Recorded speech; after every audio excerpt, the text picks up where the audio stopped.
Welcome to a journey through the history of art. We will travel along a timeline from the caves to the 19th century. My name is Dr. Jeanne Willette. Let's begin by making the familiar unfamiliar. Going to the market, the art market.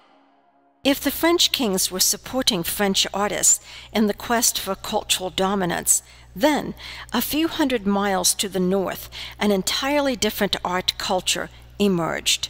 The new republic, the Netherlands, could not be more of a contrast to the absolute ruler, the Sun King Louis XIV of France.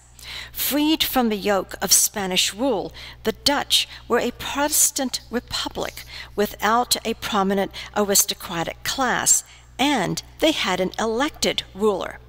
Also called Holland, after one of the important provinces, this tiny nation was one of the richest in Europe.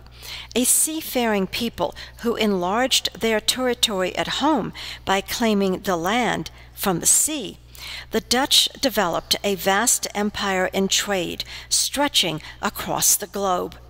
The Dutch artist was in a historically unique position, lacking all the important patrons available elsewhere in Europe. The Protestant churches purged themselves of decoration. There was no monarchy, nothing to advertise. But there were middle-class buyers with comfortable incomes who wanted their lives and their accomplishments to be recorded. The Dutch artists responded by creating in an ad hoc fashion something new called an art market, a business for artists who customized their wares, mostly paintings. Genres of different kinds of subject matter began to emerge. In contrast to the glory of history painting, the pomp of formal portraiture, Dutch artists recorded the tidy and neat landscapes, the scrubbed city streets, the immaculate interiors, the solid and somber citizens, and the sparse, bare churches, now cleansed of popish splendor. Dutch painting was an encyclopedia of life in the Netherlands, from the well-to-do to the bawdy inhabitants. The still lifes are inventories of trade and wealth of Holland at the peak of its power. The small paintings were sold to private clients in a commercial market. The larger commissions were done for the numerous public organizations and militias. There was so much business for artists that there was room for some women. Rachel Roche became a renowned painter of flowers.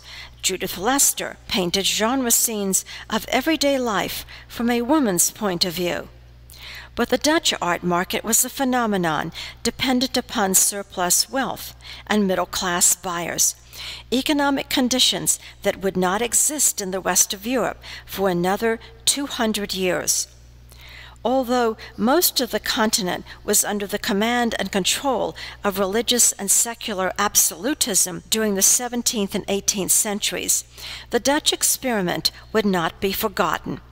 It is perhaps no coincidence that when economic and social conditions in France began to resemble that of the Dutch during their empire period, that the French artist, the realist Courbet and Manet, looked back to the artists of the Netherlands, the once and future artists of everyday life.